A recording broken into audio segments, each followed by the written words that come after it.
ਨਮਸਤੇ, ਸਤਿ ਸ਼੍ਰੀ ਅਕਾਲ, ਆਦਾਬ।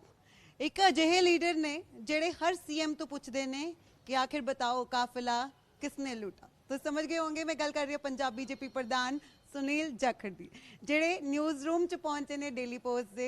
ਬਹੁਤ ਬਹੁਤ ਸਵਾਗਤ ਹੈ। ਬਹੁਤ ਮਿਹਰਬਾਨੀ ਨੀਤਿਕਾ ਜੀ।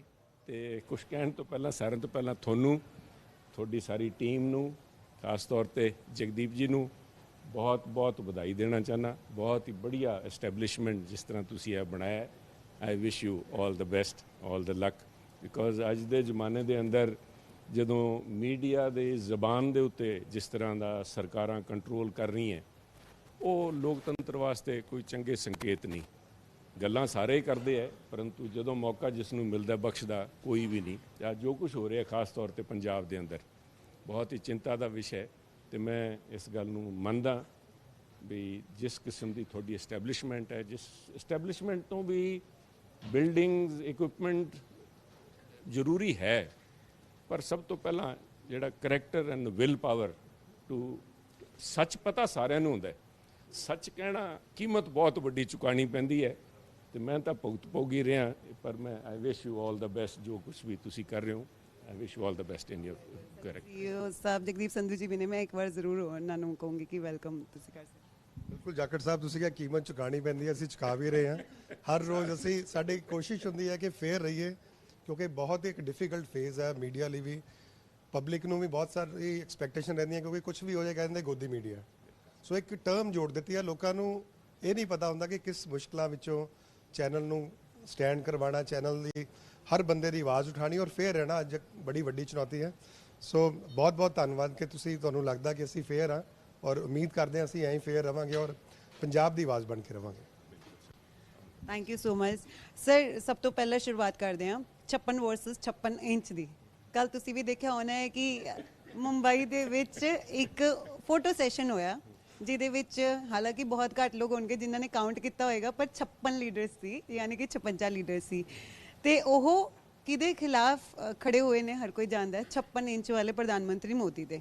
ਕਿਸ ਤਰ੍ਹਾਂ ਦੇਖਦੇ ਹੋ ਇਸ ਇੰਡੀਆ ਅਲਾਇੰਸ ਨੂੰ? ਸਭ ਤੋਂ ਪਹਿਲਾਂ ਜਦੋਂ ਤੁਸੀਂ ਉਸ ਭਾਸ਼ਾ 'ਚ ਗੱਲ ਕਰਨ ਲੱਗੇ, 56 ਇੰਚਜ਼ ਦੀ ਗੱਲ ਕਰਨ ਲੱਗੇ, ਤਾਂ ਮੈਂ ਕਹੂੰਗਾ ਅਬ ਤੱਕ 56 ਫਿਲਮ ਵੀ ਆਈ ਸੀ, ਪਰ ਬੇਸਿਕ ਗੱਲ ਹੈ 56 पे एक ही बारी, बीजेपी बारी, मोदी जी बारी। बेसिकली लीडर एक भीड़ ਦੇ ਅੰਦਰ ਤੇ ਲੀਡਰ ਦੇ ਅੰਦਰ ਬੜਾ ਫਰਕ ਹੁੰਦਾ ਹੈ। ਜਦੋਂ ਕਿਸੇ ਨੂੰ ਭੀੜ ਕਹਿੰਦੇ, ਉਹ ਲੀਡਰਸ ਨਹੀਂ, ਸਭ ਭੀੜ ਹੋ ਗਿਆ। ਇੱਕ ਤਾਂ ਭੀੜ ਦੇ ਅੰਦਰੋਂ ਤਾਂ ਤੁਸੀਂ ਦੇਖਿਆ ਵੀ ਕਿਸ ਤਰ੍ਹਾਂ ਇੱਕ ਕਰਾਊਡ ਮੈਂਟੈਲਿਟੀ, ਉੱਥੇ ਕਰਾਊਡ ਮੈਂਟੈਲਿਟੀ ਹੈ। ਕਲੈਰਿਟੀ ਆਫ ਵਿਜ਼ਨ ਤੁਹਾਨੂੰ ਜਦ ਤਾਈਂ ਆਪਣਾ ਉਹ ਨਹੀਂ ਕਲੀਅਰ ਵੀ ਕਰਨ ਕੀ ਕਿਹੜੇ ਪਾਸੇ ਚੱਲੇ ਹੋ। ਨਾਮ ਇੰਡੀਆ ਰੱਖਣ ਨਾਲ ਤੁਸੀਂ ਭਾਰਤ ਨਹੀਂ ਬਣ ਸਕਦੇ। ਭਾਰਤੀਅਤਾ ਤੁਹਾਡੇ ਅੰਦਰ ਹੋਣੀ ਚਾਹੀਦੀ ਹੈ। ਇਸ ਗੱਲ ਵਾਸਤੇ ਹੁਣ ਅੱਜ ਉਹ ਜ਼ਮਾਨਾ ਨਹੀਂ ਰਿਹਾ ਜਿਹਨੂੰ ਕਹਿੰਦੇ ਨੇ ਪੁਰਾਣੇ ਸਤਯੁਗ ਦੇ ਅੰਦਰ, ਤਾਂ ਪਤਾ ਨਹੀਂ ਅੰਦਰ ਸੀਨਾ ਫਾੜ ਕੇ ਬਜਰੰਗ ਬਲੀ ਉਹਨਾਂ ਨੇ ਦਿਖਾਤਾ ਸੀ ਵੀ ਮੇਰੇ ਤਾਂ ਅੰਦਰ ਤੁਸੀਂ ਬਸਦੇ ਹੋ। ਭਗਵਾਨ ਰਾਮ ਨੂੰ ਉਹਨਾਂ ਨੇ ਕਿਹਾ ਸੀਗਾ। ਪਰ ਇੱਥੇ ਤਾਂ ਹਰੇਕ ਕੋਈ ਹਿੰਦੁਸਤਾਨ ਹੋਣ ਦਾ ਦਾਅਵਾ ਕਰਦਾ ਹੈ, ਪਰ ਜਿੱਥੇ ਤਾਈਂ ਇੱਕ ਰਾਸ਼ਟਰੀਅਤਾ ਦੀ ਭਾਵਨਾ ਹੈ, ਉਹਨੂੰ ਇੱਕ ਬੰਦਾ ਜਾਂ ਇੱਕ ਪਾਰਟੀ, ਇੱਕ ਸੋਚ ਉਹਨੂੰ ਆਪਣੇ ਤੌਰ ਤੇ ਇੱਕ ਮੁਜੱਸਮਾ ਜਿਸ ਨੇ ਬਣਾਇਆ ਹੈ, ਉਹ ਮੈਂ ਸਮਝਦਾ ਪ੍ਰਧਾਨ ਮੰਤਰੀ ਮੋਦੀ ਜੀ ਨੇ ਇਸ ਪਾਸੇ ਨਾ ਸਿਰਫ ਗੱਲਾਂ ਕੀਤੀਆਂ, ਕਰਕੇ ਦਿਖਾਇਆ। ਤੇ ਉਹਦੇ ਸਾਹਮਣੇ ਆ ਸਾਰੇ ਇੱਕ ਭੀੜ ਇਕੱਠੀ ਹੋਈ ਹੈ, ਬਿਕੋਜ਼ ਸਾਰੇ ਅੱਡ ਅੱਡ ਆਪਣੀ ਬੋਲੀਆਂ ਬੋਲ ਰਹੇ ਹੈ। ਇਸ ਕਰਕੇ ਇਸ ਮੋਰ ਲਾਈਕ ਹੈ ਟਾਵਰ ਆਫ ਬੇਬਲ, ਹਰੇਕ ਆਪਣੀ ਆਪਣੀ ਤੂਤੀ ਵਜਾ ਰਿਹਾ ਹੈ। ਤੇ ਲੈਟਸ ਸੀ ਅੱਗੇ ਕੀ ਬਣਦਾ ਇਹਨਾਂ ਦਾ। ਅੱਛਾ ਜਾਖੜ ਜੀ, ਪਰ ਜ਼ਿਆਦਾਤਰ ਅਜਿਹੇ ਜਿਹੜੇ ਲੀਡਰਸ ਬੋਲਦੇ ਹੋਏ ਨਜ਼ਰ ਆਏ, ਉਹਨਾਂ ਵੱਲੋਂ ਬੀਜੇਪੀ ਤੇ ਘੱਟ ਵਾਰ ਕੀਤਾ ਗਿਆ, ਪ੍ਰਧਾਨ ਮੰਤਰੀ ਮੋਦੀ ਤੇ ਜ਼ਿਆਦਾ ਵਾਰ ਕੀਤਾ ਗਿਆ। ਹਰੇਕ ਬੰਦੇ ਦਾ ਅੰਦਰ ਅੰਦਰ ਆਪਣਾ ਕੰਪਲੈਕਸ ਹੈ। ਉਹ ਕਿਸੇ ਨਾ ਕਿਸੇ ਕੁੰਠਾਵਾਂ ਨਾਲ ਆਪਣੀ ਕਮਜ਼ੋਰੀਆਂ, ਉਹਨਾਂ ਨੂੰ ਜਦੋਂ ਜਾ ਕੇ ਸ਼ੀਸ਼ੇ ਸਾਹਮਣੇ ਖੜੇ ਹੁੰਦੇ ਆਪਣੀ ਕਮਜ਼ੋਰੀਆਂ ਮਹਿਸੂਸ ਹੁੰਦੀਆਂ। ਹਰੇਕ ਕੋਈ, ਜਿਹਨੂੰ ਇੰਗਲਿਸ਼ 'ਚ ਫਰੇਜ਼ ਹੈ ਨਾ wanna be, they all wanted to be leaders at one point of time. ਕਈਆਂ ਨੇ ਸਾਰੀ ਉਮਰ ਕੱਢ ਲਈ, ਕਈ ਅਜੇ ਨਵੇਂ ਲੱਗੇ ਹੈ, ਕਈ ਵਾਰੀ ਚੱਲ ਕੇ ਦੇਖ ਲਏ। ਪਰ ਜਦੋਂ ਇੱਕ ਸਾਹਮਣੇ ਬੰਦਾ ਦਾ ਤੁਸੀਂ ਰੂਬਰੂ ਹੁੰਦੇ ਹੋ, ਦੈਟ ਦੈਨ ਸਟੈਂਡਸ ਆਊਟ। ਤੁਹਾਡੀ ਅੰਦਰ ਦੀ ਗੱਲ, ਜਿਹਨੂੰ ਫਰੋਇਡੀਅਨ ਕੰਪਲੈਕਸ ਹੈ, ਉਹ ਜਿਹੜੀ ਦਿਲ ਦੀ ਗੱਲ ਉਹ ਜ਼ੁਬਾਨ 'ਤੇ ਆ ਜਾਂਦੀ ਹੈ। ਉਹਨਾਂ ਨੂੰ ਉਹ ਲੀਡਰਸ਼ਿਪ ਕੁਆਲਿਟੀ ਜਿਹੜੀ ਆਪ 'ਚ ਹੈ ਨਹੀਂ ਉਹਨਾਂ ਦੇ ਅੰਦਰ, ਉਹਨੂੰ ਫਿਰ ਉਹ ਦਿੰਦੇ ਆਰ ਆਲ ਗੈਟਿੰਗ ਟੂਗੈਦਰ ਵੀ ਇਹਨਾਂ ਨੂੰ ਹਟਾਓ। ਉਹਦੇ ਬਾਅਦ ਅਗਰ ਸਾਡੇ ਤੋਂ ਵੱਡੀ ਲਕੀਰ ਖਤਮ ਹੋ ਗਈ ਤਾਂ ਸ਼ਾਇਦ ਅਸੀਂ ਵੀ ਵੱਡੇ ਹੋ ਜਾਈਏ। ਵੱਡੇ ਆਪਣੇ ਕਿਰਦਾਰ ਆਪਣੀ ਪਾਲਿਸੀਜ਼ ਨਾਲ ਬਣਨਗੇ, ਨਾ ਕਿ ਆਪਣੇ ਆਪ ਨੂੰ ਕਿਸੇ ਇੱਕ ਸ਼ਖਸੀਅਤ ਨਾਲ। ਦੇ ਸ਼ੁੱਡ ਐਪਰੀਸ਼ੀਏਟ, ਉਹਨਾਂ ਨੂੰ ਵਧਾਈ ਦੇਣੀ ਚਾਹੀਦੀ ਵੀ ਇਹ ਜਿਹੜੇ ਕੰਮ ਤੁਸੀਂ ਮੋਦੀ ਸਾਹਿਬ ਕੀਤੇ ਹੈ ਆ ਤੁਸੀਂ ਠੀਕ ਕੀਤੇ ਹੈ, ਲੋਕ ਇਹਨੂੰ ਅਪਰੂਵ ਕਰਦੇ, ਅਸੀਂ ਵੀ ਚੰਗੀ ਗੱਲ ਨੂੰ ਚੰਗੀ ਕਹਿੰਦੇ ਹਾਂ। ਤੇ ਬੰਦਾ ਕੰਮ ਕਰਦਾ, ਹੋ ਸਕਦਾ ਗਲਤੀਆਂ ਹੋਈ ਹੋਣ, ਬਟ ਇੱਕ ਲੀਡਰਸ਼ਿਪ ਕੁਆਲਿਟੀ ਹੈ ਵੀ ਤੁਸੀਂ ਐਕਸੈਪਟ ਕਰੋ ਆਪਣੇ ਜਿਹੜਾ ਵਿਰੋਧੀ ਹੈ ਉਹਦਾ ਵੀ ਤੁਸੀਂ ਅੱਛੇ ਪੁਆਇੰਟਸ ਨੂੰ ਐਕਨੋਲੇਜ ਕਰੋ, ਅਡਾਪਟ ਕਰਨ ਦੀ ਕੋਸ਼ਿਸ਼ ਕਰੋ, ਨਾ ਕਿ ਹਰੇਕ ਗੱਲ ਨੂੰ ਸਿਰਫ ਆਲੋਚਨਾ ਕਰਨ ਵਾਸਤੇ ਆਲੋਚਨਾ ਕਰਦੇ ਰਹੋ। ਰਾਹੁਲ ਗਾਂਧੀ, ਨਿਤਿਸ਼ ਕੁਮਾਰ, ਲਾਲੂ ਪ੍ਰਸਾਦ ਯਾਦਵ, ਅਰਵਿੰਦ ਕੇਜਰੀਵਾਲ, ਉद्धਵ ਠਾਕਰੇ, ਜਿਹੜੇ ਵੀ ਲੀਡਰ ਸੀ ਉਹ ਪ੍ਰਧਾਨ ਮੰਤਰੀ ਮੋਦੀ ਦੇ ਖਿਲਾਫ ਬੋਲਦੇ ਨਜ਼ਰ ਆਏ। 2024 ਦੀਆਂ ਤਿਆਰੀਆਂ ਕਰ ਰਹੇ ਨੇ। ਉਹਨਾਂ ਨੇ ਕਿਹਾ ਕਿ ਹਰ ਮਹੀਨੇ ਅਸੀਂ ਰੈਲੀ ਵੀ ਕਰਿਆ ਕਰਾਂਗੇ, ਇਸ ਦੇ ਨਾਲ ਹੀ ਸੀਟ ਸ਼ੇਅਰਿੰਗ ਨੂੰ ਲੈ ਕੇ ਚਰਚਾ ਵੀ ਉਹਨਾਂ ਵੱਲੋਂ ਕੀਤੀ ਜਾਏਗੀ।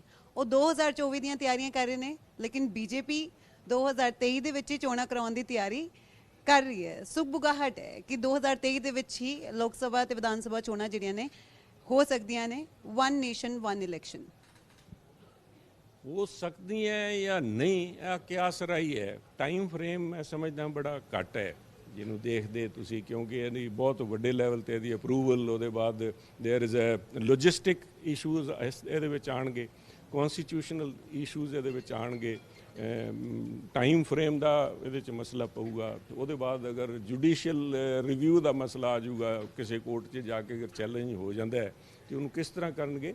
ਬਟ ਬੇਸਿਕ ਕਨਸੈਪਟ ਜਿਹੜਾ ਇਹਦੇ ਉੱਤੇ ਗੱਲਾਂ ਤਾਂ ਬਹੁਤ ਹੁੰਦੀਆਂ ਰਹੀਆਂ। ਗੱਲਾਂ ਤਾਂ ਦੇਖੋ ਹਿੰਦੁਸਤਾਨ 'ਚ ਜਦੋਂ ਦੇ ਆਜ਼ਾਦ ਹੋਏ ਆ 47 ਦੇ ਬਾਅਦ ਬਹੁਤ ਕਿਸਮ ਦੇ ਆਈਡੀਆਜ਼ ਫਲੋਟ ਕੀਤੇ ਗਏ, ਬਹੁਤ ਸਾਰੇ ਆਈਡੀਆਜ਼ ਲੋਕਾਂ ਨੂੰ ਐਕਸੈਪਟੇਬਲ ਵੀ ਸੀ, ਬੜੇ ਉਸ ਗੱਲ ਨੂੰ ਅਪਰੂਵ ਵੀ ਕਰਦੇ ਸੀਗੇ। ਬਟ ਕਹਿਣਾ ਤੇ ਕਰਨ ਦੇ ਅੰਦਰ ਬੜਾ ਫਰਕ ਹੁੰਦਾ ਹੈ। ਉੱਥੇ ਲੀਡਰਸ਼ਿਪ ਕੁਆਲਿਟੀ ਪਤਾ ਲੱਗਦਾ, ਤੁਸੀਂ ਜੋ ਕੁਝ ਕਹਿੰਦੇ ਹੋ ਉਹਨੂੰ ਸਿਰੇ ਲਾ ਸਕਦੇ ਹੋ। ਕਈ ਵਾਰੀ ਕਰੜੇ ਡਿਸੀਜਨ ਹੁੰਦੇ ਆ, for that you need strong commitment, ਆਪਣੀ ਆਈਡੀਓਲੋਜੀਕਲ ਕਮਿਟਮੈਂਟ ਹੋਣੀ ਜ਼ਰੂਰੀ ਹੈ। ਤੁਸੀਂ ਬਿਲੀਵ ਕਰੋ, ਉਹ ਕਰਕੇ ਮੋਦੀ ਜੀ ਨੇ ਦਿਖਾਇਆ ਹੈ। ਐਂਡ ਮੈਂ ਸਮਝਦਾ ਅਗਰ ਉਹਨਾਂ ਨੇ ਮਨ ਬਣਾ ਲਿਆ ਤਾਂ ਹੀ will find a way also. ਦੇਸ਼ ਵਾਸਤੇ ਵੀ ਚੰਗਾ ਹੋਊਗਾ। ਆਫ ਕੋਰਸ ਸਾਰਿਆਂ ਨੂੰ, ਐਵਰੀਬਡੀ, ਸਾਰਿਆਂ ਨੂੰ ਵਿਲ ਹੈਵ ਟੂ ਟੇਕ ਦਮ ਔਨ ਬੋਰਡ। ਇਹਦੇ ਵਾਸਤੇ ਜੋ ਸ਼ੰਕਾਵਾਂ ਹੈ, ਦੇਖੋ ਬੇਸਿਕ ਸ਼ੰਕਾਵਾਂ ਤਾਂ ਲੀਡਰਸ ਨੂੰ ਆ ਵੀ ਸਾਡੀ ਕੁਰਸੀ ਜਾਂਦੀ ਰਹੂਗੀ। ਅੱਜ ਉਹਨਾਂ ਨੂੰ ਲੱਗਦਾ ਹੈ ਪ੍ਰਧਾਨ ਮੰਤਰੀ ਮੋਦੀ ਤੁਹਾਡੇ ਸਾਰੇ 56 ਕਰ ਲਓ ਜਾਂ 156 ਕਰ ਲਓ, ਇਹਨਾਂ ਸਾਰਿਆਂ ਦੇ ਭਾਰੀ ਹੈ ਵੀ ਜੇ ਕਿਤੇ ਉਹਨਾਂ ਨਾਲ ਮੁਕਾਬਲਾ ਹੋ ਗਿਆ ਸਾਡਾ ਕੁਝ ਨਹੀਂ ਵੰਡਿਆ ਜਾਣਾ। ਬਟ ਮਸਲਾ ਕਿਸੇ ਨਿਤੀਸ਼ ਕੁਮਾਰ ਜੀ ਦਾ ਜਾਂ ਰਾਹੁਲ ਜੀ ਦਾ ਜਾਂ ਕਿਸੇ ਦਾ ਨਹੀਂ, ਮਸਲਾ ਦੇਸ਼ ਦਾ ਹੈ। ਤੁਸੀਂ ਆਪ ਹੀ ਗੱਲ ਕਰ ਰਹੇ, ਤੁਹਾਡੇ ਪ੍ਰੋਗਰਾਮ 'ਚ ਮੈਂ ਦੇਖਿਆ ਤੁਸੀਂ ਕਿਹਾ ਕਿ ਪਹਿਲਾਂ ਜਿਹੜਾ ਇਲੈਕਸ਼ਨ ਹੋਇਆ ਸੀ 11 ਕਰੋੜ ਰੁਪਏ ਲੱਗੇ, ਤੇ 2019 ਦਾ ਜਿਹੜਾ ਇਲੈਕਸ਼ਨ ਹੋਇਆ ਉਹਦੇ 'ਚ 60,000 ਕਰੋੜ ਰੁਪਈਆ ਦੇਸ਼ ਦਾ ਵਿਅਰਥ ਹੋਇਆ ਹੈ। ਤੇ ਉਹਨੂੰ ਦੇਖਦੇ ਹੋਏ ਤੇ ਮੈਂ ਸਮਝਦਾ ਵੀ it's about time for but let's go through. ਸਾਰਿਆਂ ਨੂੰ ਮਤਲਬ ਇਹਦੇ ਉੱਤੇ ਆਪਣੀ ਗੱਲ ਕਰਨ ਦਾ ਮੌਕਾ, ਹੁਣ ਜਿਹੜਾ ਸਪੈਸ਼ਲ ਸੈਸ਼ਨ ਆ ਰਿਹਾ ਪਰ ਆ ਵੀ ਅਜੇ ਪਤਾ ਨਹੀਂ ਸਪੈਸ਼ਲ ਸੈਸ਼ਨ ਦਾ ਏਜੰਡਾ ਅਜੇ ਕਿਸੇ ਨੂੰ ਪਤਾ ਨਹੀਂ। ਬਟ ਅਗਰ ਇਸ ਗੱਲ ਤੇ ਡਿਲੀਬਰੇਸ਼ਨਸ ਹੁੰਦੀਆਂ ਪਰ ਪਾਰਟਿਸਿਪੇਟ ਕਰਨ, ਜਿਸ ਤਰ੍ਹਾਂ ਪਹਿਲਾਂ UCC ਨੂੰ ਲੈ ਕੇ ਸਾਰੇ, ਅਜੇ UCC ਦਾ ਡਰਾਫਟ ਕਿਸੇ ਨੇ ਨਹੀਂ ਦੇਖਿਆ ਬਟ ਸਾਰਿਆਂ ਨੇ ਪਹਿਲਾਂ ਰਿਜੈਕਟ ਕਰਤਾ ਜੀ ਬਹੁਤ ਮਾੜਾ ਹੋ ਰਿਹਾ। ਮੈਂ ਹਰੇਕ ਮੰਚ ਤੇ, ਕਿਉਂਕਿ ਮੈਨੂੰ ਅਜੇ ਵੀ ਬੱਚੇ ਦੇ ਤੌਰ ਤੇ I'm not a very big cricket fan, ਮੈਂ ਇੱਕ ਅੱਧਾ ਹੀ ਬੰਦਾ ਹਿੰਦੁਸਤਾਨ 'ਚ ਹੋਊਗਾ ਉਹਨਾਂ 'ਚ ਮੈਂ ਸ਼ਾਮਿਲ ਹਾਂ ਜਿਹੜਾ ਕ੍ਰਿਕਟ ਨਹੀਂ ਦੇਖਦਾ। ਬਟ ਮੈਨੂੰ ਕਮੈਂਟਰੀ ਯਾਦ ਹੈ ਜਿਸ 'ਚ ਲਾਲਾ ਅਮਰਨਾਥ ਜੀ ਨੇ ਕਿਹਾ ਸੀਗਾ ਪੁਰਾਣੇ ਸਮੇਂ 'ਚ ਜਦੋਂ ਰੇਡੀਓ ਤੋਂ ਕਮੈਂਟਰੀ ਚੱਲਦੀ ਸੀ, ਤੇ ਉਹਨੇ ਕਮੈਂਟਰੀ ਕਰਦੇ ਹੋਏ ਕਿਹਾ ਸੀ, though I did not see the ball but it was a good ball. ਵੀ ਦੇਖਿਆ ਹੀ ਨਹੀਂ ਫਿਰ ਵੀ ਉਹਨੂੰ ਚੰਗਾ ਮਾੜਾ ਕਹੀ ਜਾਂਦੇ। ਇਸੇ ਤਰ੍ਹਾਂ UCC ਦਾ ਕਿਸੇ ਨੂੰ ਨਹੀਂ ਪਤਾ ਵੀ UCC ਕੀ ਹੈ। It is nothing to do with personal law, it's a civil law. ਵੀ ਇਹਦੇ ਹਰੇਕ ਜਿਹੜੀ ਮਹਿਲਾ ਹੈ ਉਹਦਾ ਹੱਕ ਜਾਇਦਾਦ ਦੇ ਅੰਦਰ, ਜਿਹੜੇ ਇਸ ਕਿਸਮ ਦੇ ਬੱਚੇ ਹੈ ਉਹਨਾਂ ਦਾ ਹੱਕ ਕਿਸ ਤਰ੍ਹਾਂ ਹੋਊਗਾ, ਉਹਨੂੰ ਕਿਵੇਂ ਇਨਸ਼ੋਰ ਕਰਾਂਗੇ। ਬਟ ਕਿਉਂਕਿ BJP ਦੇ ਨਾਮ ਨਾਲ ਲੱਗਦਾ ਤੇ BJP ਦੇ ਏਜੰਡੇ ਤੇ ਇਸ ਕਰਕੇ ਅਸੀਂ ਇਹਦਾ ਵਿਰੋਧ ਕਰ ਰਹੇ, ਉਹ ਨਾ ਹੋਵੇ। Let's there be a healthy debate. ਅਗਰ ਦੇਸ਼ ਵਾਸਤੇ ਚੰਗਾ, ਸਾਰਿਆਂ ਵਾਸਤੇ ਚੰਗਾ ਹੋਊਗਾ। ਅੱਜ ਤੁਹਾਨੂੰ ਮਾੜਾ ਲੱਗਦਾ ਹੈ, ਇੰਪਰੂਵ ਯੋਰਸੈਲਫ। ਇਸ ਨੂੰ ਚੈਲੰਜ ਲੈਣਾ ਚਾਹੀਦਾ ਪੋਜੀਸ਼ਨ ਦੇ 56 ਬੰਦਿਆਂ ਨੂੰ ਵੀ ਅਸੀਂ ਕਿਸ ਤਰ੍ਹਾਂ ਮੋਦੀ ਸਾਹਿਬ ਦਾ ਮੁਕਾਬਲਾ ਕਰ ਸਕਦੇ ਹਾਂ ਔਨ ਇਸ਼ੂਜ਼, ਔਨ ਪਰਫਾਰਮੈਂਸ। ਨਾ ਕਿ ਸਿਰਫ ਤੁਹਾਡੇ ਕੋਲ ਕਈਆਂ ਕੋਲ ਸਟੇਟ ਫੰਡਸ ਹੈਗੇ ਜਿਹੜੇ ਵੀ ਉਸ 'ਤੇ ਲਾਈ ਜਾ ਰਹੇ, ਪੈਸੇ ਖਰਚ ਕਰੀ ਜਾ ਰਹੇ ਐਡਵਰਟੀਜ਼ਮੈਂਟ 'ਤੇ, ਉਹਦੇ ਨਾਲ ਨਹੀਂ ਮੁਕਾਬਲਾ ਕਰ ਸਕਦੇ ਮੋਦੀ ਜੀ ਦਾ। ਜਗਦੀਪ ਸੰਧੂ ਜੀ ਸਾਡੇ CEO ਵੀ ਸਵਾਲ ਕਰਨਗੇ। ਆਪਾਂ ਬਹੁਤ ਸਹੀ ਪੋਸਟਰ ਤੇ ਖੜੇ ਹਾਂ ਕਿਉਂਕਿ ਸੀਟ ਸ਼ੇਅਰਿੰਗ ਦੀ ਵੀ ਗੱਲ ਕਰ ਰਹੇ ਨੇ, ਆਪ ਤੱਕ 56 ਦੀ ਗੱਲ ਵੀ ਕਰ ਰਹੇ ਨੇ। ਤਾਂ ਸੰਧੂ ਸਰ ਕੀ ਪੁੱਛਣਾ ਚਾਹੋਗੇ? ਅੱਛਾ, ਜਾਖੜ ਸਾਹਿਬ ਇੱਕ ਦਾਵਾ ਕੀਤਾ ਜਾ ਰਿਹਾ ਕਿ ਜਿਹੜੇ CMs ਨੇ, ਜਿਹੜੇ BJP ਰੂਲ ਸਟੇਟਸ ਨੇ ਜਾਂ ਜਿੱਥੇ ਪ੍ਰੈਜ਼ੀਡੈਂਟ BJP's ਦੇ ਨੇ, ਉਹਨਾਂ ਨੂੰ ਕਿਹਾ ਜਾ ਰਿਹਾ ਕਿ ਤਿਆਰੀਆਂ ਸ਼ੁਰੂ ਕਰ ਦਿਓ ਇਲੈਕਸ਼ਨ ਦੀਆਂ। ਕੋਈ ਇਹੋ ਜਿਹੀ ਸੁਖਬੁਗਾਹਟ ਤੁਹਾਡੇ ਤੱਕ ਵੀ ਪਹੁੰਚੀ ਹੈ? ਕਿ ਦਸੰਬਰ 'ਚ ਇਲੈਕਸ਼ਨ ਹੋ ਸਕਦੀ, ਕਿਉਂਕਿ ਬਹੁਤ ਸਾਰੀਆਂ ਪਾਰਟੀਆਂ ਜਿਨ੍ਹਾਂ ਨੇ ਨਵੀਆਂ ਸਰਕਾਰਾਂ ਬਣਾਈਆਂ ਉਹ ਬੜੇ ਦੁਖੀ ਨੇ ਕਿ ਸਾਡਾ ਤੇ ਰਾਜ ਹੀ ਅਜੇ ਹੋਇਆ ਹੀ ਨਹੀਂ ਹੈ, ਇੱਕਦਮ ਕਿਵੇਂ ਹੋ ਜਾਏਗਾ ਸਭ ਕੁਝ। ਦੇਖੋ ਮੈਂ ਸਮਝਦਾ ਪੋਲੀਟੀਕਲ ਪਾਰਟੀ ਜਾਂ ਪੋਲੀਟੀਕਲ ਜਿਹੜਾ ਐਕਟਿਵਿਸਟ ਹੈ ਉਹ ਹਰ ਸਮੇਂ ਤਿਆਰ ਰਹਿੰਦਾ। ਉਹ ਕਹਿੰਦਾ ਨਾ ਫੌਜੀਆ ਲੜੇਗਾ, ਉਹ ਕਹਿੰਦਾ ਮੇਰਾ ਕੰਮ ਕੀ ਹੈ। ਸੋ ਤਿਆਰੀ ਜਿੱਥੇ ਤਾਈਂ ਹੈ ਵੀ ਅਗਰ ਆਪਣਾ ਬੈਕਗਰਾਊਂਡ ਪਿਛੋਕੜ ਕੰਮ ਕਰਨਾ ਅਗਰ ਕੰਮ ਬੋਲਦਾ ਸਭ ਇਵੈਂਚੁਅਲੀ, ਬਾਕੀ ਤਾਂ ਇਜ਼ ਆਲ ਰੈਪਿੰਗ, ਉਹਨੂੰ ਪੈਕੇਜਿੰਗ ਕਹਿ ਲਓ ਤੁਸੀਂ, ਬਾਕੀ ਦਾ ਪੈਕੇਜਿੰਗ ਹੈ, ਨਾਰੇ ਕੀ ਬਣਾਉਣਾ ਜੀ, ਕਿਹਨੂੰ ਕਰੋਗੇ, but eventually party the policies ਹੈ ਜਿਹੜੀਆਂ ਮੈਦਾਨ 'ਚ ਜਾ ਕੇ ਲੋਕਾਂ ਨੇ ਜਿਹਦੇ ਤੇ ਵੋਟ ਪਾਉਣਾ ਹੈ। ਇੱਕ ਦਿਨ 'ਚ ਉਹਨਾਂ ਦੀ ਪੋਲਿਸੀਜ਼ ਬਦਲਦੀਆਂ ਨਹੀਂ, ਇੱਕ ਦਿਨ ਦੇ ਅੰਦਰ ਉਹਨਾਂ ਦੇ ਕਿਰਦਾਰ ਨਹੀਂ ਬਦਲਦੇ ਉਹਨਾਂ ਕਰਕੇ। ਇਸ ਲਈ ਮੈਂ ਸਮਝਦਾ ਵੀ ਅਗਰ ਜਲਦੀ ਵੀ ਇਲੈਕਸ਼ਨ ਹੋ ਜਾਣ ਤਾਂ ਲੋਕ ਜਿਹੜੇ ਬਦਲਾਵ ਨੂੰ ਲੈ ਕੇ, ਮੈਂ ਤਾਂ ਘੱਟੋ ਘੱਟ ਪੰਜਾਬ ਵਾਸਤੇ ਕਹਿ ਸਕਦਾ ਜਗਦੀਪ ਜੀ ਵੀ ਪੰਜਾਬ ਦੇ ਅੰਦਰ ਜਿਹੜਾ ਬਦਲਾਵ ਲੋਕਾਂ ਨੇ ਦੇਖਿਆ ਸੀਗਾ ਉਹ ਹੁਣ ਇੱਥੇ ਤਾਂ ਹੀ ਆਇਆ ਖੜਾ ਬਦਲਾਵ ਉਹਨਾਂ ਦੇ। ਇਟ ਇਜ਼ ਬਿਯੋਂਡ, ਉਹ ਤਾਂ ਬਦਲਾਵ ਫੇਰ ਚਾਹੁੰਦੇ ਹੈ। ਸੋ ਮੇ ਵੀ ਇਸ ਕਰਕੇ ਗਾਂਹ ਪਿਛਾਂ ਹੋ ਰਹੇ ਆ ਇਹਨਾਂ ਨੇ। ਦੇਖੋ ਲੋਕਾਂ 'ਚ ਕਿਹੜੇ ਮੂੰਹ ਨਾਲ ਪੰਜਾਬ ਦੀ ਗੱਲ ਕਰੀਏ ਆਪਾਂ, ਜਿਹੜੇ ਅੱਜ ਬਾਹਲੇ ਉੱਥੇ ਜਾ ਕੇ, ਹਵਾਈ ਜਹਾਜ਼ ਤਾਂ ਸਾਡਾ ਪੰਜਾਬ ਦਾ ਹੀ ਚੱਲ ਰਿਹਾ, ਪੈਸਾ ਪੰਜਾਬ ਦਾ ਹੈ, ਹਵਾਈ ਜਹਾਜ਼ ਨਾਲ ਮੇਰਾ ਇੰਨਾ ਸਰੋਕਾਰ ਨਹੀਂ, ਪੈਸਾ ਪੰਜਾਬ ਦੇ ਲੋਕਾਂ ਦਾ ਹੈ ਜਿਹੜਾ ਫੂਕ ਰਿਹਾ। 10 ਲੱਖ ਘੰਟੇ ਦਾ ਚਾਰਟਰ ਹੈ ਜਿਹੜਾ ਪਲੇਨ ਨੂੰ ਲੈ ਕੇ ਜਾਂਦੇ, ਪਤਾ ਨਹੀਂ ਕਿੰਨੇ ਘੰਟੇ ਕਿੱਧਰ ਜਾਂਦੇ ਕੇਜਰੀਵਾਲ ਸਾਹਿਬ ਨੂੰ ਲੈ ਕੇ, ਭਗਵੰਤ ਮਾਨ ਜੀ। ਪਰ ਮਸਲਾ ਇੱਕ ਪਾਸੇ ਦਿੱਲੀ ਦੇ ਅੰਦਰ ਆਮ ਆਦਮੀ ਪਾਰਟੀ ਕਹਿ ਰਹੀ ਹੈ ਵੀ ਸਾਡੇ ਨਾਲ ਧੱਕਾ ਹੋ ਰਿਹਾ, ਇੱਕ ਚੁਣੀ ਹੋਈ ਸਰਕਾਰ ਨੂੰ ਕੰਮ ਨਹੀਂ ਕਰਨ ਦਿੱਤਾ ਜਾ ਰਿਹਾ, ਵੀ ਸਾਡੇ ਕੰਮ ਕਰਨ ਤੇ ਨਕੇਲ ਲਾਈ ਜਾ ਰਹੀ ਹੈ। ਦੂਜੇ ਪਾਸੇ 13,000 ਤੋਂ ਜ਼ਿਆਦਾ ਪੰਚਾਇਤਾਂ ਹੈ ਜਿਹੜੀ ਪਿਲਰ ਹੈ, this is the found not only pillar, ਜਿਹੜੀਆਂ ਪੰਚਾਇਤੀ ਰਾਜ ਇੰਸਟੀਟਿਊਸ਼ਨਸ ਹੈਗੀਆਂ ਉਹ ਨੀਂਹ ਪੱਥਰ ਹੈ ਲੋਕਤੰਤਰ ਦਾ, ਤੁਸੀਂ ਉਹਨੂੰ ਇੱਕ ਫਰਮਾਨ ਨਾਲ ਉਹਨੂੰ ਖਤਮ ਕਰਤਾ। ਸ਼ਾਇਦ ਉਹੀ ਵਜ੍ਹਾ ਰਹੀ ਕਿ ਯੂ ਟਰਨ ਲੈਣਾ ਪਿਆ, ਹਾਈ ਕੋਰਟ ਨੇ ਬੜੀ ਖਿਚਾਈ ਕੀਤੀ। ਬਹੁਤ ਲਏ ਇਹਨਾਂ ਨੇ, ਹਰੇਕ ਗੱਲ ਤੇ ਯੂ ਟਰਨ ਲਿਆ ਹੀ ਲਿਆ, ਪਰ ਯੂ ਟਰਨ ਦੀ ਕੀਮਤ ਬੜੀ ਜਿਹੜੀ ਹੈ ਲੋਕਤੰਤਰ ਨੂੰ ਚੁਕਾਣੀ ਪੈਂਦੀ ਹੈ। ਇੱਕ ਲੋਕਾਂ ਦਾ ਵਿਸ਼ਵਾਸ ਉੱਠ ਗਿਆ, ਇਸੇ ਕਰਕੇ ਹੁਣ ਲੋਕ ਫਿਰ ਬਦਲਾਵ ਨੂੰ ਉਡੀਕੀ ਜਾਂਦੇ ਆ। ਇਹ ਬੜਾ ਇਹਨੂੰ ਸੋਚ ਸਮਝ ਕਮੀ ਕਿੱਥੇ ਲੱਗਦੀ, ਕਿਉਂਕਿ ਇੰਨੀ ਡਿਸਾਈਸਿਵ ਮੈਜੋਰਟੀ ਦੇਣੀ, 92 ਸੀਟਸ ਆਣੀਆਂ, ਉਸ ਦੇ ਬਾਅਦ ਸਰਕਾਰ ਵੀ ਬਣਦੀ ਹੈ, ਬੜੀ ਪੋਪੂਲਿਸਟ ਸਰਕਾਰ ਬਣਦੀ ਹੈ, ਲੇਕਿਨ ਬਹੁਤ ਸਾਰੇ ਡਿਸੀਜਨ ਇਹੋ ਜਿਹੇ ਲਏ ਜਾ ਰਹੇ ਨੇ ਜਿਹੜੇ ਉਹ ਗਲੇ ਤੋਂ ਕਿਸੇ ਦੇ ਥੱਲੇ ਨਹੀਂ ਉਤਰਦੇ। ਹੁਣ ਵੀ 2 IAS ਆਫੀਸਰਸ ਨੂੰ ਸਸਪੈਂਡ ਕੀਤਾ। ਅਸੀਂ ਕੱਲ ਦਿਖਾਇਆ ਕਿ ਜਿਹੜੀ ਉਹ ਨੋਟਿੰਗ ਸੀ ਉੱਥੇ CM ਔਰ ਰੂਰਲ ਜਿਹੜੇ ਡਿਵੈਲਪਮੈਂਟ ਮਿਨਿਸਟਰ ਸੀ ਉਹਨਾਂ ਦੇ ਵੀ ਨੋਟਿੰਗ ਸੀ। ਉਹਦੇ 'ਚ ਜਗਦੀਪ ਜੀ ਮੈਂ ਜਿਹੜੀ ਆ ਨੋਟਿੰਗਸ ਜਾਂ ਜਿਹੜੀ ਉਸ 'ਚ ਕੋਰਟ ਦਾ ਕੀ ਆਇਆ ਉਹਦੇ ਵਿੱਚ ਟੈਕਨੀਕਲ ਨੁਕਤਿਆਂ ਪਾਸੇ ਲੈ ਗਏ। ਫਿਰ ਅੰਗੇ ਉਹ ਜਿਹੜਾ ਕਹਾਵਤ ਹੈ the we are missing the forest counting the trees, technicalities 'ਚ ਪੈ ਗਏ ਵੀ ਕੋਰਟ ਨੇ ਇਸ ਟੈਕਨੀਕਲਿਟੀ ਵੀ ਇਹਦੇ ਵਿੱਚ ਪਬਲਿਕ ਇੰਟਰਸਟ ਕਿੱਥੇ। ਮੇਰਾ ਟੈਕਨੀਕਲਿਟੀਜ਼ ਮੈਂ ਸਮਝਦਾ ਵੀ ਅਗਰ ਸਹੀ ਤਰੀਕੇ ਨਾਲ ਵੀ ਹੁੰਦਾ, ਬਟ ਬੇਸਿਕ ਸਪਿਰਿਟ ਜਿਹੜੀ ਹੈ ਇਹ ਮੁੱਢਲੇ ਸਿਰੇ ਤੋਂ ਆ ਜਿਹੜਾ ਫੈਸਲਾ ਸੀਗਾ ਗਲਤ ਹੈ। ਤੁਸੀਂ ਚੁਣੀ ਹੋਈ ਪੰਚਾਇਤਾਂ ਨੂੰ ਡਿਸਮਿਸ ਕਰ ਰਹੇ ਹੋ। ਆ ਇਲਜ਼ਾਮ ਲੱਗ ਰਿਹਾ ਨੇ ਤਿਵਾੜੀ ਸਾਹਿਬ ਤੇ ਜਾਂ ਖਹਿਰਾ ਸਾਹਿਬ ਤੇ ਵੀ ਉਹਨਾਂ ਨੇ ਲੀਗਲ ਓਪੀਨੀਅਨ ਨਹੀਂ ਲਿਆ। ਜੇ ਲੀਗਲ ਓਪੀਨੀਅਨ ਕਹਿ ਦਿੰਦੇ ਵੀ ਠੀਕ ਹੈ, ਫਿਰ ਤੁਸੀਂ ਚੁਣੇ ਹੋਏ ਲੋਕਾਂ ਦੇ 6 ਮਹੀਨੇ ਅੱਜ ਪਏ ਹੈ, ਤੁਸੀਂ ਉਹਨਾਂ ਦੀ ਪੰਚਾਇਤਾਂ ਭੰਗ ਕਰ ਦਿਓਗੇ। ਫੈਸਲਾ ਤਾਂ ਮੁੱਖ ਮੰਤਰੀ ਸਾਹਿਬ ਨੇ ਲਿਆ। 3 ਤਰੀਕ ਨੂੰ ਆ ਫਾਈਲ ਜਿਹੜੇ ਦੀ ਤੁਸੀਂ ਗੱਲ ਕਰ ਰਹੇ ਹੋ ਆਰਡਰਸ ਦੀ ਕਾਪੀ 3 ਤਰੀਕ ਨੂੰ ਚਾਲੂ ਹੋਈ ਹੈ, 29 ਤਰੀਕ ਨੂੰ ਕੈਬਨਿਟ ਮੀਟਿੰਗ ਹੋਈ ਹੈ। ਫੈਸਲਾ ਤਾਂ ਭਗਵੰਤ ਮਾਨ ਜੀ ਦਾ ਸੀਗਾ। ਜਾਂ ਹੋ ਸਕਦਾ ਇੱਕੋ ਹੀ ਇਹਦੇ 'ਚ ਸ਼ੱਕ ਪੈਦਾ ਹੁੰਦਾ ਵੀ ਜਿਸ ਤਰ੍ਹਾਂ ਬਾਕੀ ਫੈਸਲੇ ਦਿੱਲੀੋਂ ਆਉਂਦੇ, ਆਹ ਫੈਸਲਾ ਵੀ ਦਿੱਲੀੋਂ ਡਾਇਰੈਕਟ ਆ ਗਿਆ। ਇਹਨਾਂ ਦੇ ਇੱਥੇ ਜਿਹੜੇ ਬਹੁਤ ਸਾਰੇ ਕਰਿੰਦੇ ਬੈਠੇ ਆ, ਬਹੁਤ ਸਾਰੇ ਨੇ 2-3 ਬੰਦੇ, ਪਹਿਲਾਂ ਰਾਘਵ ਚੱਡਾ ਜੀ ਦਾ ਨਾਂ ਆਉਂਦਾ ਸੀਗਾ, ਅੱਜ ਕੱਲ੍ਹ ਸ਼ਾਇਦ ਉਹਨਾਂ ਦਾ ਤੋਰਾ ਫੇਰਾ ਪੰਜਾਬ 'ਚ ਘੱਟ ਹੋ ਗਿਆ, ਕੋਈ ਹੋਰ ਆ ਗਏ ਹੋਣੇ ਸਾਹਿਬ, ਦਿੱਲੀ ਵਾਲੇ ਸਾਹਿਬ ਬੈਠੇ, ਉਹਨਾਂ ਨੇ ਕਹਿ ਦੇਣਾ ਵੀ ਡਿਸਮਿਸ ਕਰੋ। ਉਹਨਾਂ ਨੇ ਡਿਸਮਿਸ ਕਰਤੀਆਂ ਪੰਚਾਇਤਾਂ। ਆਖੋ ਬੱਚਿਆਂ ਦਾ ਖੇਡ ਨਹੀਂ ਸਾਹਿਬ, ਪੂਰੇ ਪੰਜਾਬ ਦੇ ਲੋਕਾਂ ਨੇ ਚੁਣ ਕੇ ਆਪਣੇ ਨੁਮਾਇੰਦੇ ਉਸ ਗਰਾਊਂਡ ਪੱਧਰ ਤੇ ਭੇਜੇ।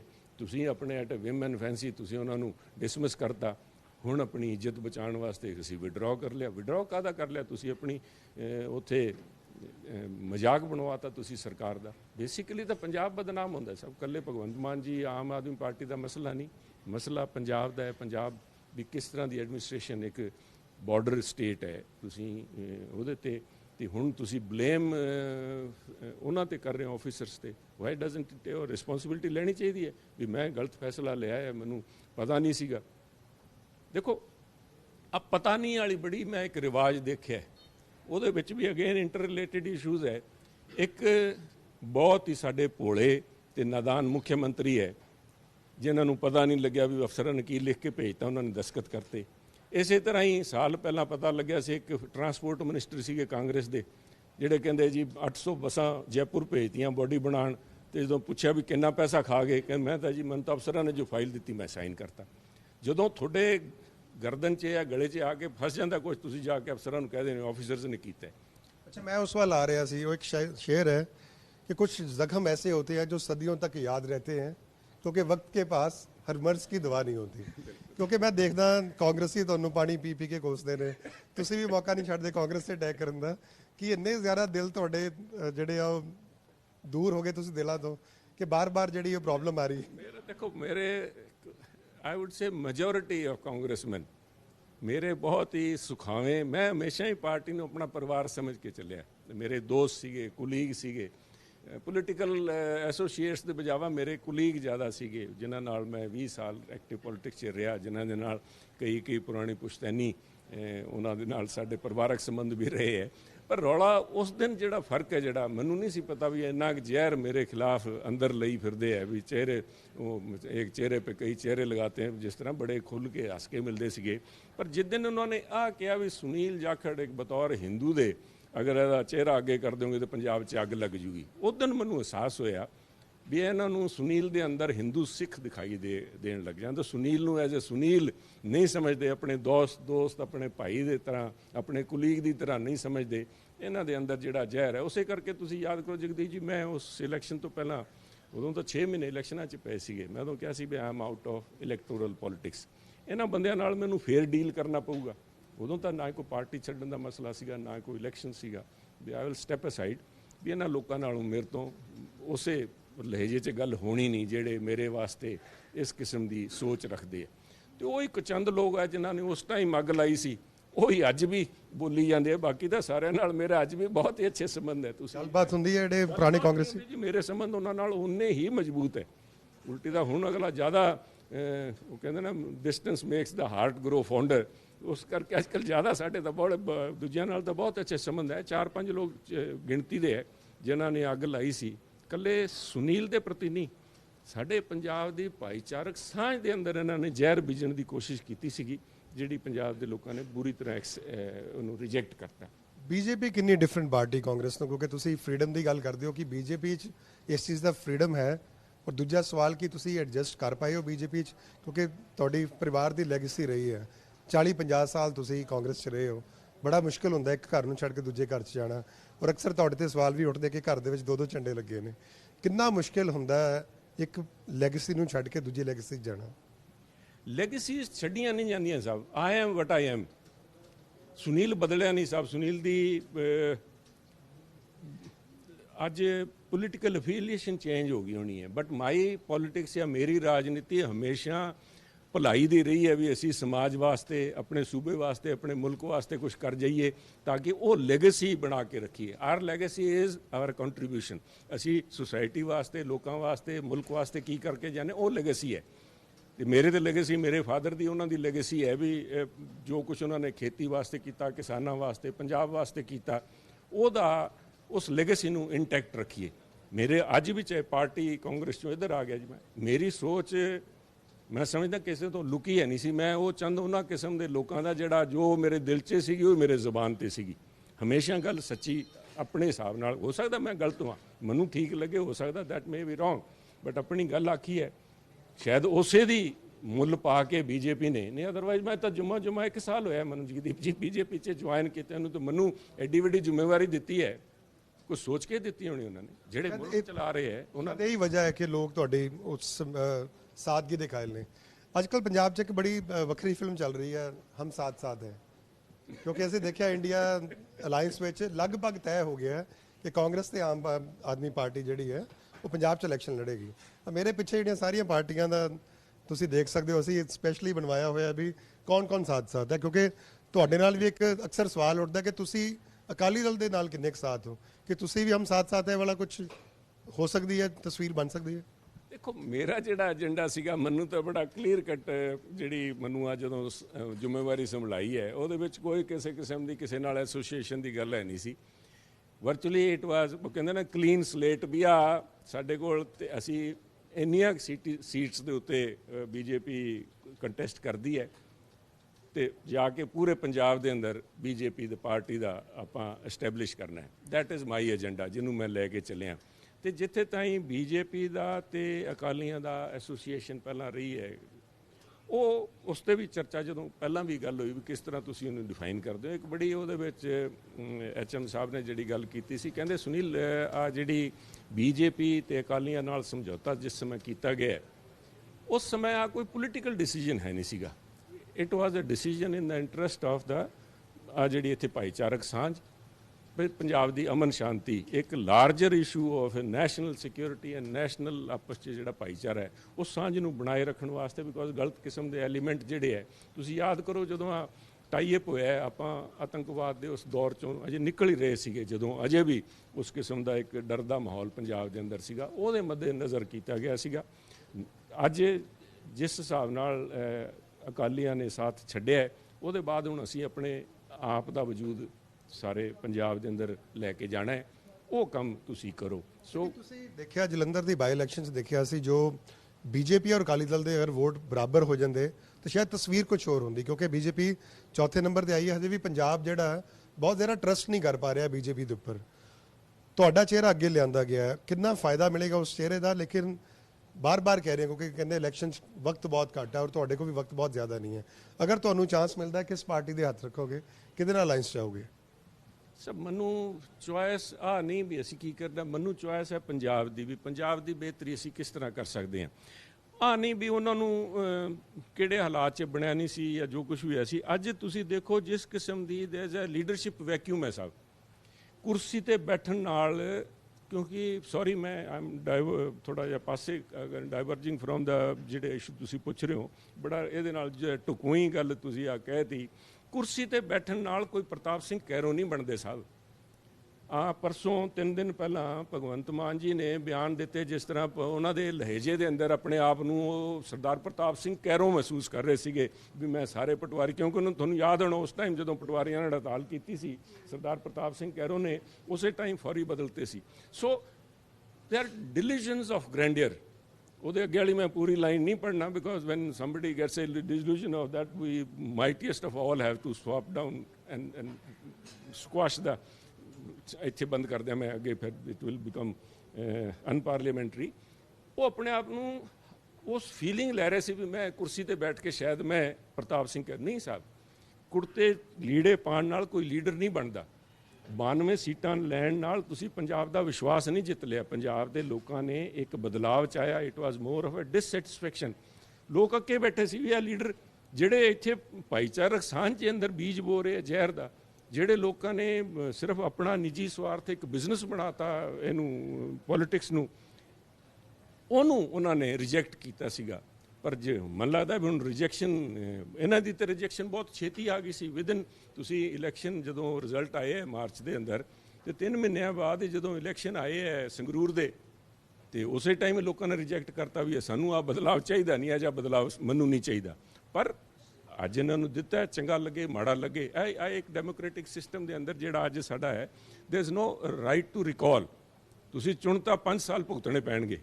ਤੇ ਮੈਂ ਹਮੇਸ਼ਾ ਹਰੇਕ ਸਟੇਜ ਤੇ ਕਹਿੰਦਾ, ਲੋਕ ਕਹਿ ਦਿੰਦੇ ਜੀ ਵੀ ਗਵਰਨਰ ਸਾਹਿਬ ਦੀ ਤੇ CM ਸਾਹਿਬ ਦੀ ਬਣਦੀ ਨਹੀਂ ਤੇ ਸ਼ਾਇਦ ਕਿਤੇ ਗਵਰਨਰ ਰੂਲ ਲਾ ਦੂਗੀ BJP। ਨਹੀਂ ਸਾਹਿਬ, ਅਗਰ ਲਾਣ ਦੀ ਵੀ ਕਿਤੇ ਕੋਈ ਪ੍ਰਪੋਜ਼ਲ ਵੀ ਕਿਤੇ ਚੱਲੀ, I will be the first one to oppose it as a BJP ਦੇ ਪ੍ਰਧਾਨ ਦੇ ਤੌਰ ਤੇ, ਉਸ ਤੋਂ ਵੀ ਜ਼ਿਆਦਾ ਐਜ਼ ਅ ਪੰਜਾਬੀ ਦੇ ਤੌਰ ਤੇ, ਵੀ ਨਹੀਂ ਪੰਜਾਬ ਦੇ ਲੋਕਾਂ ਨੂੰ 5 ਸਾਲ ਭੁਗਤਣ ਦਿਓ ਜਿਹੜੇ ਇਹਨਾਂ ਨੇ ਚੁਣੇ ਹੈ। ਲੈਟ ਦੈਮ ਰਿਅਲਾਈਜ਼ ਕਿੱਡਾ ਵੱਡਾ ਬਲੰਡਰ ਕੀਤਾ, ਤਾਂ ਕਿ ਭਵਿੱਖ 'ਚ ਇਹ ਜੀ ਗਲਤੀ ਨਾ ਕਰਨ। ਠੋਕ ਵਜਾ ਕੇ ਵੋਟ ਦਾ ਇਸਤੇਮਾਲ ਕਰਨ, ਸਾਰੇ ਪੱਖ ਦੇਖ ਕੇ, ਨੋਟ ਜਜ਼ਬਾਤੀ ਹੋ ਕੇ ਨਹੀਂ, ਰਿਐਲਿਟੀ ਜਿਹੜੀ ਹੈ ਪ੍ਰੈਗਮੈਟਿਕ ਤਰੀਕੇ ਨਾਲ ਫੈਸਲੇ ਲਏ ਜਾਣ। ਤੁਹਾਡੀ ਗੱਲਬਾਤ ਤੋਂ ਮੈਨੂੰ ਲੱਗ ਰਿਹਾ ਕਿ 2027 ਜਿਹੜਾ BJP ਦਾ ਨਿਸ਼ਾਨਾ ਹੈ। ਗੱਲਬਾਤ ਦਾ ਸਿਲਸਿਲਾ ਜਾਰੀ ਰੱਖਦੇ ਹਾਂ। ਸੀਟ ਸ਼ੇਅਰਿੰਗ ਦੀ ਗੱਲ ਹੋ ਰਹੀ ਸੀ। ਜਾਖੜ ਸਾਹਿਬ, ਤੁਸੀਂ ਇੱਕ ਫੋਟੋ ਵੀ ਕੱਲ ਦਿਖਾਈ ਤੇ ਤੁਸੀਂ ਕਿਹਾ ਕਿ ਹੁਣ ਆਮ ਆਦਮੀ ਪਾਰਟੀ ਤੇ ਕਾਂਗਰਸ ਇੱਕ ਨੇ। ਇਹ ਸੀਟ ਸ਼ੇਅਰਿੰਗ ਦਾ ਤਾਂ ਦੇਖੋ, ਭਾਵੇਂ ਤੁਸੀਂ ਕਹਿ ਸਕਦੇ ਹੋ ਕਿ ਦੋਵੇਂ ਪਾਰਟੀਆਂ ਕਹਿ ਰਹੀਆਂ ਨੇ ਸਾਡਾ ਅਲਾਈਅੰਸ ਹੋ ਗਿਆ ਹੈ, ਪਰ ਲੀਡਰਸ ਦੇ ਦਿਲ ਨਹੀਂ ਮਿਲੇ। ਤੁਸੀਂ ਦੇਖੋ ਰਾਜਾ ਵੜਿੰਗ ਜਿਹੜੇ ਨੇ ਉਹ ਪੰਜਾਬ ਦੇ CM ਤੇ ਤੰਜ ਕੱਸਦੇ ਹੋਏ ਨਜ਼ਰ ਆਉਂਦੇ ਨੇ, ਤੇ ਭਗਵੰਤ ਮਾਨ ਸਾਹਿਬ ਕਹਿੰਦੇ ਨੇ ਕਿ ਇਹ ਤਾਂ ਮੇਲੇ 'ਚ ਅਮਰੂਦ ਜਿਹੇ ਨੇ। ਨਾ ਨਾ ਨਾ ਨਾ, ਮੈਂ ਐਗਰੀ ਨਹੀਂ ਕਰਤਾ ਵੀ ਤੁਸੀਂ ਉਹਨਾਂ ਦਾ ਨਾਂ ਲਿਆ ਕਾਂਗਰਸ ਪ੍ਰਧਾਨ ਦਾ, ਵੀ ਉਹ ਭਗਵੰਤ ਮਾਨ ਜੀ ਦੇ ਖਿਲਾਫ ਤਾਂ ਬੋਲਦੇ ਹੀ ਨਹੀਂ। ਉਹ ਬੋਲਦੇ ਹੀ ਨਹੀਂ ਭਗਵੰਤ ਮਾਨ ਜੀ ਦੇ ਖਿਲਾਫ, ਕਿਉਂਕਿ ਜਿਹੜੇ ਬੰਦੇ ਕੋਲ ਸਾਹਮਣੇ ਕਹਿੰਦੇ ਚੋਰ ਦੇ ਅੱਖ ਚੱਕ ਪਾ ਕੇ ਗੱਲ ਨਹੀਂ ਕਰ ਸਕਦਾ ਸਾਹਿਬ। ਇੱਕ ਰਿਐਲਿਟੀ ਉਹ ਤਾਂ ਬੋਲੀ ਹੋਈ ਬੋਲਦੇ ਆ, ਜਿਹੜੀ ਭਗਵੰਤ ਮਾਨ ਜੀ ਕਹਿੰਦੇ ਐ ਵੀ ਮੈਂ ਫਾਈਲ ਦੇਖੀ ਨਹੀਂ, ਮੈਨੂੰ ਆਫੀਸਰਸ ਨੇ ਜਿਸ ਤਰ੍ਹਾਂ ਲਿਖਤਾ ਮੈਂ ਸਾਈਨ ਕਰਤਾ। ਆਹੀ ਬੋਲੀ ਪਹਿਲਾਂ ਤੁਹਾਡੇ ਵੜਿੰਗ ਜੀ ਬੋਲ ਰਹੇ ਸੀਗੇ ਵੀ ਜਦੋਂ ਬੱਸਾਂ ਦਾ ਮਸਲਾ ਹੈ ਵੀ ਤੁਸੀਂ ਇਹਦੇ 'ਚ 80 ਕਰੋੜ ਰੁਪਏ ਖਾ ਗਏ, 800 ਬੱਸਾਂ ਉੱਥੇ ਭੇਜਤੀਆਂ ਬੋਡੀ ਬਣਾਉਣ। ਉਹਨਾਂ ਨੇ ਕਿਹਾ ਮੈਨੂੰ ਤਾਂ ਪਤਾ ਹੀ ਨਹੀਂ, ਮੈਨੂੰ ਤਾਂ ਜਿਹੜੀ ਆਫੀਸਰਸ ਨੇ ਫਾਈਲ ਰੱਖੀ ਮੈਂ ਸਾਈਨ ਕਰਤੇ। ਇੱਕੋ ਐਗਜ਼ੈਕਟਲੀ ਦਾ ਸੇਮ ਵਰਡਿੰਗ ਤੁਸੀਂ ਅੱਜ ਅਖਬਾਰ ਉਠਾ ਕੇ ਦੇਖੋ।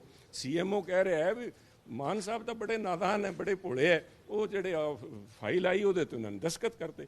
ਤੇ ਦੂਜੇ ਨਾਦਾਨ ਜਾਂ ਭੋਲੇ ਜਿਹੜੇ ਹੈ ਕਾਂਗਰਸ ਦੇ ਪ੍ਰਧਾਨ ਹੈ, ਉਹਨਾਂ ਕੋਲ ਫਾਈਲ ਆਈ, ਉਹਨਾਂ ਨੇ ਸਾਈਨ ਕਰਤੇ। ਪੰਜਾਬ ਦੇ 80 ਕਰੋੜ ਰੁਪਏ ਦਾ ਨੁਕਸਾਨ, ਪੰਜਾਬ ਦੇ ਰੁਜ਼ਗਾਰ ਜਿਹੜਾ ਇੱਥੋਂ ਚੱਕ ਕੇ ਜੈਪੁਰ ਚ ਲੈ ਗਿਆ, ਉਹ ਬੜੇ ਭੋਲੇਪਣ 'ਚ ਚਲਾ ਗਿਆ। ਪੰਜਾਬ ਦੀਆਂ 13,000 ਪੰਚਾਇਤਾਂ ਇਹਨਾਂ ਨੇ ਡਿਸਮਿਸ ਕਰਤੀਆਂ। ਭਗਵੰਤ ਮਾਨ ਜੀ ਨੂੰ ਪਤਾ ਹੀ ਨਹੀਂ ਲੱਗਿਆ ਵੀ ਫਾਈਲ ਕੀ ਸੀ।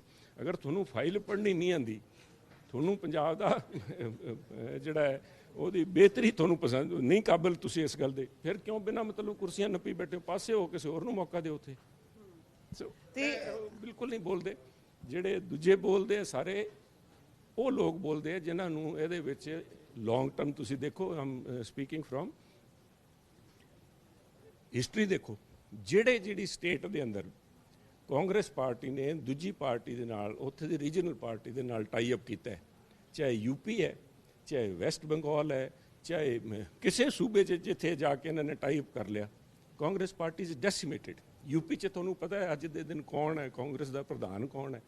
ਜਿੱਥੋਂ 80 ਮੈਂਬਰ ਆਫ ਪਾਰਲੀਮੈਂਟ ਆਣੇ ਹੈ, ਕਿਸੇ ਨੂੰ ਪਤਾ ਹੀ ਨਹੀਂ ਕੌਣ ਹੈ।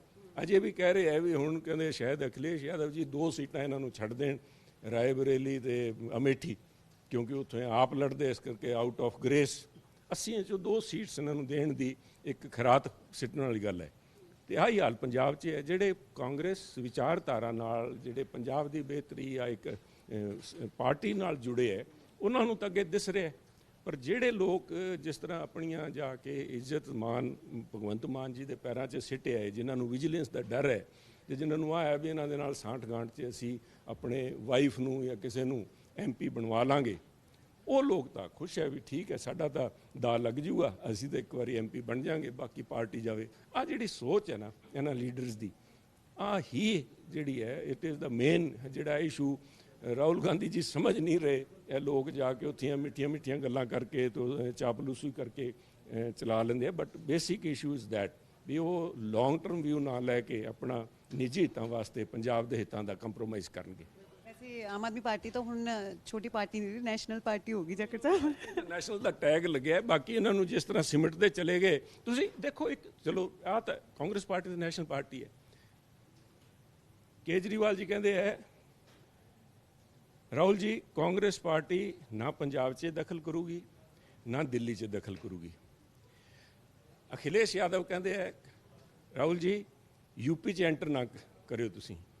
ਮਮਤਾ ਜੀ ਕਹਿੰਦੀ ਹੈ ਰਾਹੁਲ ਜੀ ਵੈਸਟ ਬੰਗਾਲ ਕਹਿੰਦੀ ਮੂੰਹ ਹੀ ਨਾ ਕਰਿਓ ਤੁਸੀਂ। ਅਧੀਰ ਰੰਜਨ ਇੱਕ ਆ ਜਾਂਦੇ ਹੈ, ਇਹਨਾਂ ਨੂੰ ਤਾਂ ਐਂਟਰੀ ਹੈਗੀ, ਅਦਰਵਾਈਜ਼ ਮੈਂ ਕਲਕੱਤਾ ਏਅਰਪੋਰਟ ਤੇ ਬੈਨ ਕਰਾ ਦੂੰਗੀ ਇਹਨਾਂ ਦਾ ਲੈਂਡ ਕਰਨਾ।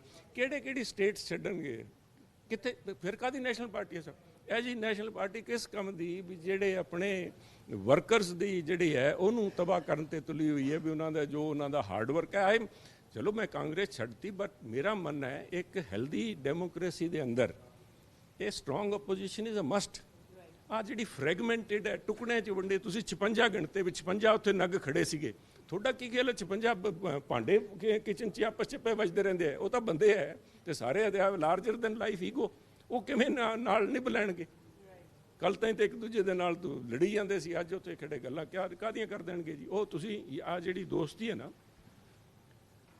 ਤੁਸੀਂ ਉਹ ਅਫਜ਼ਲ ਬੇਗ ਤੇ ਉਹਦੀ ਸ਼ਿਵਾਜੀ ਮਹਾਰਾਜ ਦੀ ਜੱਫੀ, ਤੁਹਾਨੂੰ ਪਤਾ ਹੈ ਉਹਨਾਂ ਦੇ ਇੱਕ ਦੇ ਹੱਥ 'ਚ ਉਹਨਾਂ ਨੇ ਪਾ ਰੱਖੇ ਸੀਗੇ, ਇੱਕ ਦੇ ਕੋਲ ਛੁਰਾ ਸੀਗਾ, ਉਸ ਕਿਸਮ ਦੀਆਂ ਜੱਫੀਆਂ ਸਾਰਿਆਂ ਦੇ ਮੂੰਹ ਮੇ ਰਾਮ ਰਾਮ, ਬਗਲ ਮੇ ਛੁਰੀ, ਸਭ ਲਈ ਬੈਠੇ ਹੋਤੇ, ਸਾਰੇ ਇੱਕ ਦੂਜੇ ਨੂੰ ਮਾਰਨ ਨੂੰ ਬੈਠੇ। ਸੋ ਦਿਸ ਇਜ਼ ਫਾਰ ਡੈਮੋਕ੍ਰੇਸੀ ਵਾਸਤੇ ਮਾੜਾ। ਪਾਰਟੀ BJP ਵਾਸਤੇ ਬਹੁਤ ਵਧੀਆ ਹੈ ਜੇ 56 ਇਕੱਠੇ ਹੋ ਕੇ ਆ ਜਾਣਗੇ, ਕਿਸੇ ਦਾ ਸੁਰ ਰਾਗ ਹੀ ਨਹੀਂ ਰਲਣਾ। ਅੱਛਾ ਜਾਖੜ ਜੀ, ਤੁਸੀਂ ਐਗਜ਼ਾਮਪਲ ਬਹੁਤ ਵਧੀਆ ਦਿੰਦੇ ਹੋ। ਹਾਲਾਂਕਿ ਮੈਂ ਚਾਹੁੰਦੀ ਹਾਂ ਕਿ ਸਾਰੇ ਜਿਹੜੇ ਮੇਰੇ ਸਹਿਯੋਗੀ ਨੇ ਉਹ ਵੀ ਸਵਾਲ ਪੁੱਛਣ, ਪਰ ਤੁਸੀਂ ਐਗਜ਼ਾਮਪਲ ਕਿੱਥੋਂ ਲੈ ਕੇ ਆਉਂਦੇ ਹੋ? ਅਸੀਂ ਲੋਕਾਂ 'ਚ ਨਿਭੇ ਹਾਂ ਸਾਹਿਬ, ਅਸੀਂ ਇਹਨਾਂ ਵਾਂਗੂ ਡਰਾਇੰਗ ਰੂਮਾਂ 'ਚੋਂ ਨਹੀਂ ਨਿਕਲ ਕੇ ਆਏ। ਅਸੀਂ one of the rare breed of ਜਿਹਨਾਂ ਨੂੰ ਮਾਲਕ ਦੀ ਉਹ ਕਹਿੰਦਾ ਨਾ ਟਰੱਕ ਦੇ ਪਿੱਛੇ ਲਿਖਿਆ ਹੁੰਦਾ ਬਾਬੇ ਦੀ ਫੁੱਲ ਕਿਰਪਾ। ਬਾਬੇ ਦੀ ਫੁੱਲ ਕਿਰਪਾ ਰਹੀ ਹੈ ਸਾਹਿਬ। ਮੈਂ ਮਤਲਬ ਮੇਰੇ ਕਈ ਦੋਸਤ ਕਹਿੰਦੇ ਸੀਗੇ ਤੁਸੀਂ ਤਾਂ ਰੱਬ ਦੀ ਬਰਾਤ 'ਚ ਆਏ ਹੋ। ਵੀ ਤੁਹਾਨੂੰ ਜਿਹੜਾ ਉਸ ਹਿਸਾਬ ਨਾਲ ਰਹੇ ਹਾਂ। ਬਟ ਸਾਨੂੰ ਪਰਿਵਾਰ ਨੇ ਜਿਹੜੇ ਸਾਡੇ ਸੰਸਕਾਰ ਬਜ਼ੁਰਗਾਂ ਨੇ ਦਿੱਤੇ ਆ, ਜ਼ਮੀਨ ਨਾਲ ਜੁੜ ਕੇ ਰਹੋ।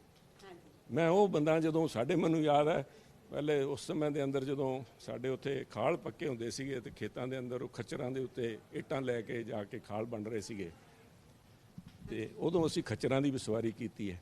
And then I had opportunity to play polo also. Then ਮੈਂ ਟਰੱਕਾਂ 'ਚ ਲਟਕ ਕੇ ਉਹ ਸਵਾਰੀ ਵੀ ਕੀਤੀ ਹੈ, ਤੇ ਮੈਂ ਉਸ ਟਾਈਮ ਪ੍ਰਾਈਵੇਟ ਜੈਟਸ 'ਤੇ ਵੀ ਸਵਾਰੀ ਕੀਤੀ ਹੈ, ਜਦੋਂ ਕਿਸੇ ਨੂੰ ਮੇਰੇ ਖਿਆਲ ਜੱਟ ਦਾ ਪਤਾ ਨਹੀਂ ਹੋਣਾ, ਵਲੀਅਰ ਜੱਟ ਦਾ ਨਾਂ ਸੁਣਦੇ ਹੁੰਦੇ ਸੀਗੇ। ਸੋ ਮੈਨੂੰ ਜ਼ਿੰਦਗੀ ਨੂੰ ਹਰੇਕ ਪੱਖੋਂ ਦੇਖਣ ਦਾ, ਪਰ ਕਦੇ ਵੀ ਜ਼ਮੀਨ ਤੋਂ ਮਤਲਬ ਆਪਣਾ ਵਜੂਦ ਹੈ ਜਿਹੜਾ, ਕਦੇ ਵੀ ਇਸ ਸਾਰੇ ਤਾਕਤ ਦੇ ਨਸ਼ੇ ਨੂੰ ਜਾਂ ਆਪਣੀ ਪੋਜੀਸ਼ਨ ਦੇ ਨਸ਼ੇ ਨੂੰ ਸਿਰ ਇੱਥੇ ਨਹੀਂ ਚੜ੍ਹਨ ਦਿੱਤਾ। ਵੀ ਇੱਕ ਨਾਮ ਕੁਮਾਰੀ ਹੈ, ਨਾਮ ਕੁਮਾਰੀ ਨਾਨਕਾ ਚੜੀ ਰਹੇ ਦਿਨ ਰਾਤ, ਉਹ ਉਸ ਨੂੰ ਲੈ ਕੇ ਚੱਲਦੇ ਹਾਂ। ਅਸੀਂ ਦੁਆ ਕਰਾਂਗੇ ਬਾਬੇ ਦੀ ਕਿਰਪਾ ਜਿਹੜੀ ਹੈ ਇਸੇ ਤਰ੍ਹਾਂ ਬਣੀ ਰਹੇ।